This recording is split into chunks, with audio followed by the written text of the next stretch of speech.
bahwa seolah-olah kami takut kalah. Tidak. 01 menang, tidak. 03 menang, tidak. 02 menang, tidak. Peserta kalah semua. Yang menang golput.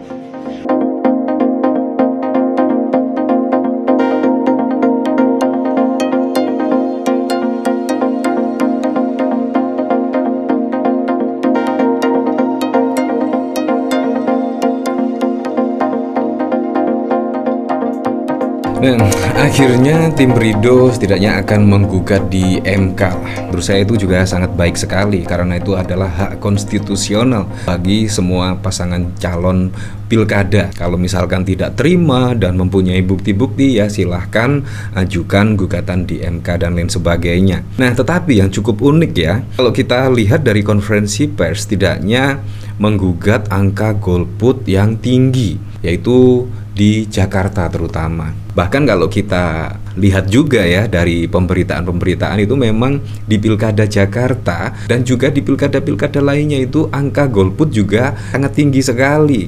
Dan bahkan kalau kita lihat juga dari Kompas TV, angka golput tinggi, KPU ungkap partisipasi Pilkada 2024 kurang dari 70%. Siapa yang harus berbenah? Nah, jadi tidak hanya di DKI Jakarta saja, melainkan di semua pilkada serentak itu angka golput tinggi. Nah, kira-kira apa penyebabnya?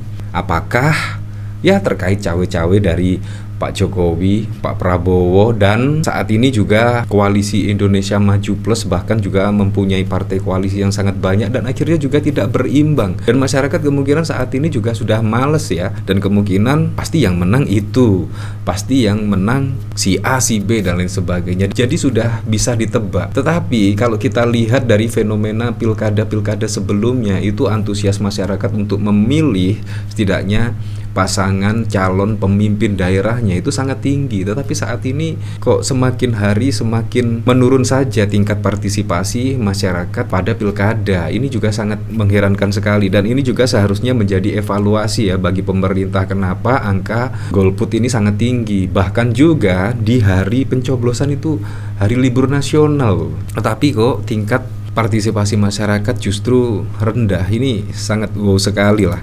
Nah, kalau kita lihat dari sini ya, bahkan dikomentari oleh Sekjen PBB, malunya sampai ubun-ubun cuy, 12 partai, Presiden Mulyono, Menteri Artis, Menteri Rasis, macan tidur, membeli semua, tim Ridho, seluruh paslon kalah, yang menang golput. Ya, kalau kita lihat dari pemberitaan di sini jelas pemenangnya adalah golput ya. Angka golput tinggi, KPU ungkap partisipasi Pilkada 2024 kurang dari 70%. Siapa harus berbenah?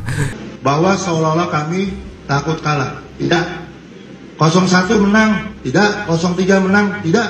02 menang, tidak. Peserta kalah semua. Yang menang golput. Ya tidak lah.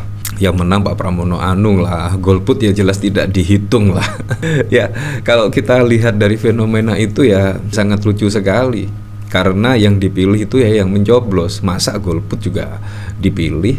Ya setidaknya bagaimana caranya untuk menarik setidaknya minat masyarakat untuk mencoblos.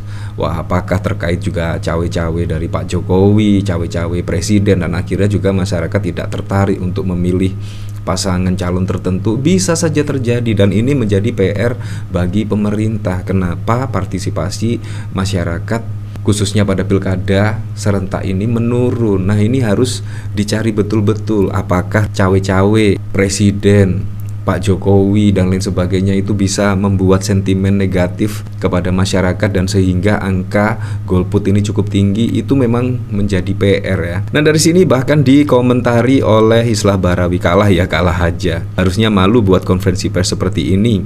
Itu artinya calon yang kalian tawarkan ke masyarakat Jakarta sangat kurang peminatnya, padahal sudah diusung sampai 12 parpol besar. Bahkan parpol pemenang di Jakarta di endorse 2 macan dan anggota KMP serta selebriti masih saja ya. Bahkan kalau kita lihat tingginya golput di DKI Jakarta, nah konon katanya sih angka golput di Jakarta itu paling tinggi ya di Jawa, di Pulau Jawa, dan bahkan angka golput mencapai 50%-an kalau tidak salah ya. Dan ini menurut saya sangat wow sekali, dimana biasanya di DKI Jakarta itu sangat antusias memilih calon pemimpin di daerahnya. Seharusnya antusias, tapi ya apakah terkait dengan sentimen negatif kepada dukungan, setidaknya dukungan presiden dan mantan presiden kepada Ridwan Kamil, sehingga masyarakat sudah pesimis lah jagoannya akan menang dan lain sebagainya. Sini dari Tambunan, mereka sudah kehabisan narasi. Dari Mulyono United kalah, KPU tidak profesional, yang menang golput, menang, Banteng tenggelam, anak buah menangis, Ahok gak menjual, kalah ya kalah aja. Inilah gak warasnya mereka. Objeknya yang golput, yang jelas mengada-ada kan. Yang tidak ada orang golput itu hak individu dan tidak melanggar hukum. Kenapa disalahkan dan dipermasalahkan? Aneh itu.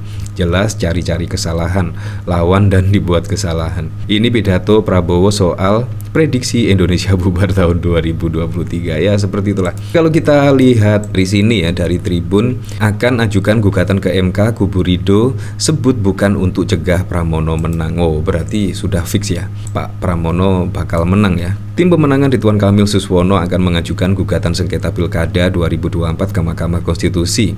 Anggota tim pemenangan Ridho, Ramdan, mengatakan gugatan tersebut bukan untuk menjegal kemenangan Pramono Anung dan Rano Karno, melainkan untuk menjaga demokrasi. Ramdan menuding Komisi Pemilihan Umum KPU dan Badan Pengawas Pemilihan Umum Bawaslu Jakarta sudah mencederai pesta demokrasi dengan kinerja buruk mereka saat menyelenggarakan Pilkada 2024. Kali lagi mohon maaf, ini sudah melakukan upaya pencegahan orang menang. Tidak, ucapnya. Dilansir Tribun Jakarta pada 8 Desember. Ini menjadikan ini jalur konstitusi dan jalur demokrasi, agar ke depan di 2029 nanti tidak ada yang namanya penyelenggara maupun pengawas tidak menghargai yang namanya hasil dan kualitas dari suatu demokrasi, imbuhnya. Kubu Ridho melayangkan gugatan karena mereka dengan kinerja KPU dan Bawaslu Jakarta dalam menyelenggarakan Pilkada 2024, mereka menilai kedua lembaga itu tak becus menyelenggarakan pemilihan kepala daerah. Asalnya tingkat partisipasi masyarakat hanya sekitar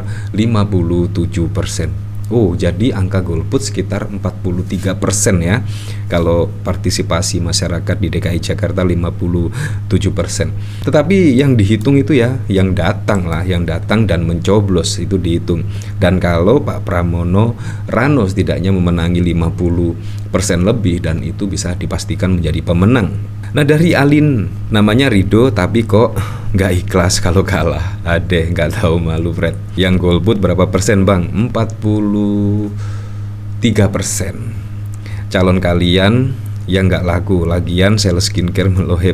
Ya seperti itulah. Nah, bahkan kalau kita lihat dari sini juga ya, angka golput saat pilkada serentak tinggi. Pakar ungkap hal ini memang sangat mengejutkan sekali ya. Berdasarkan data Quickon Litbang Kompas, angka golput di Jakarta mencapai 42% dengan suara tidak sah sebesar 4,6% dan suara sah hanya 53%. Jakarta diikuti oleh Jawa Barat dengan golput sebesar 33%, Jawa Timur 30% dan Jawa Tengah 26%. Samsul Arif, pakar hukum Universitas Muhammadiyah Surabaya, mengatakan dari hasil data tersebut menunjukkan bahwa meskipun Pulau Jawa merupakan wilayah dengan jumlah penduduk terbanyak di Indonesia, tingkat partisipasi pemilih di beberapa provinsi utama di wilayah ini masih menjadi tantangan. Tingginya angka golput dapat disebabkan oleh berbagai faktor seperti kurangnya kepercayaan terhadap prosesi politik, kendala teknis dalam pemungutan suara, hingga kurangnya informasi yang diterima oleh pemilih terkait pentingnya partisipasi dalam pemilu, ujar Ari dalam keterangannya pada 3 Desember. Nah, kemungkinan ini ya sudah atau kurang percaya terhadap proses politik atau kendala teknis dalam pemungutan suara, dan kemungkinan juga pesimis dengan Sirekap dan lain sebagainya. Ya, tetapi ini menjadi PR bagi pemerintah ya, supaya bisa setidaknya menaikkan lah angka pemilih lah setidaknya pada Pilpres 2029 dan Pilkada 2029.